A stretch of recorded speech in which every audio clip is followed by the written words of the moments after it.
Hello everyone, welcome to another story time video of my series, and today I'm going to share an incident which has happened with me in my past. Maybe you have also experienced sometime in your life, so if you want to know, stay with me till the end. So जैसे जैसे हमारी as बढ़ती जाती है वैसे वैसे हमारे दोस्त कम होते जाते हैं. Same has happened with me also. So in high school I have a best friend and कुछ मिसअंडरस्टैंडिंग की वजह से हम दोनों ने मतलब बात करना छोड़ दिया था. और फिर बाद में मैंने बहुत बार ट्राई भी किया था कि मैं बात करूँ जाके मतलब सॉल्व करूँ जो कुछ भी हुआ है, but she didn't put that much effort. So I also मतलब मैंने भी छोड़ दिया था कि क्या ही कर लेंगे अभी, क्योंकि टेंथ तो पास आउट हो गए थे, अभी सबके रास्ते अलग अलग. तो इट वॉज जस्ट हो गया. तो कोइंसिडेंटली जब कॉलेज में मैंने एडमिशन लिया that time it was Covid. So मतलब सब कुछ ऑनलाइन ही था, क्लासेस भी ऑनलाइन थे, कॉलेज में भी ज़्यादातर नहीं बुलाते. अगर असाइनमेंट सबमिट करना होगा तो ही हमें कॉलेज में जाना पड़ता था. So coincidentally she has also taken admission in the same college which I have taken. That's not मतलब ये एक ही बात नहीं, हमारा मतलब दोनों का एक ही डिवीज़न हुआ था. और उसके बाद भी और एक हमारे रोल नंबर्स भी मतलब एक के बाद एक थे. फॉर एग्ज़ाम्पल अगर मैंने 8 है तो उसका 9 था, ऐसे आ गया था. But we were not talking right. School के बाद तो हमने नंबर वगैरह तो दूर की बात है, उस टाइम तो फ़ोन भी नहीं थे, सो कांटेक्ट ही नहीं था कुछ. सो एज यूजुअल मैंने जैसा कहा कि तब कोविड था, ऑनलाइन था, तो ऑनलाइन क्लासेस हमने अटेंड किए थे. And she seen my name on that Google Meet and she messaged me.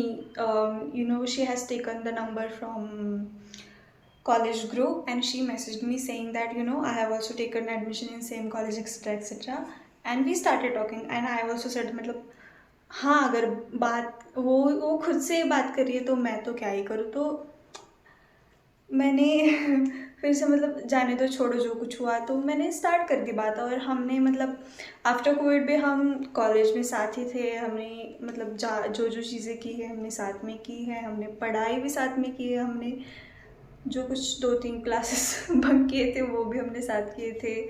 और मतलब सब कुछ हमने साथ में ही किया था. सब मतलब कुछ पर्सनल चीज़ें हो या फिर गॉसिप हो क्लास की, हमने वो सब शेयर किया था जो नॉर्मल बेस्ट फ्रेंड्स करते हैं. सो ये सब करते करते मतलब 2 साल निकल गए, हमारी 12th के एग्ज़ाम आ गई. और नंबर तो सेम ही कॉलेज में आता है, कॉलेज का कॉलेज, तो हमारा सेंटर तो सेम ही था. फिर एग्ज़ाम के बाद मतलब हमारा कांटेक्ट धीरे मतलब एकदम से नहीं बट धीरे धीरे कम होता गया. और उसने तो मतलब सब कुछ फिर से बंद ही कर दिया, मैसेजेस एंड ऑल. सो मेरे अंदर एक डाउट था कि मतलब ये क्या हुआ. और अभी तो हम लोग बेस्ट फ्रेंड्स थे and now we are like strangers की who I am for her. So वैसा मेरे दिमाग में था कि क्या ही मतलब हो गया अभी. और मैंने उसके बाद भी मतलब आई थिंक 6 महीने और 7-8 महीने के बाद मैंने उसे कांटेक्ट किया था. She has also talked with me in a good way. But उसके बाद नहीं, अभी कुछ मतलब कुछ कांटेक्ट ही नहीं है. ना वो मेरे इंस्टा पे है, ना वो मेरे व्हाट्सएप पे है, ना और कहीं. सो इस सब को देखते हुए मुझे बाद में ये रियलाइज़ हुआ कि शायद मैं उसके लिए सिर्फ एक सर्वाइवल थी इन कॉलेज. मतलब ऐसा था ना, मतलब मैंने स्कूल में ट्राई किया था but she had other friends at that time, so she didn't put that much efforts. But in college she didn't knew any one except me, so she chose me to survive that 2 years of college and she survived. And after that she left me like I am a stranger to her. And then it was her choice, maybe मतलब उसके कोई perspectives होंगे, उसके कोई कुछ तो होगा misunderstanding, so that's why she left.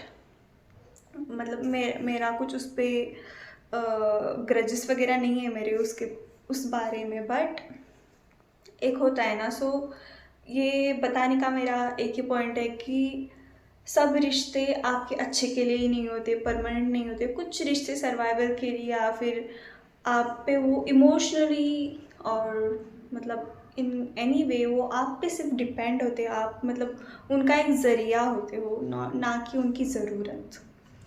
सो इतना ही मुझे बताना था. So that's it for today. If you like my content, please do subscribe, please share with your friends, and thank you so much. Bye bye.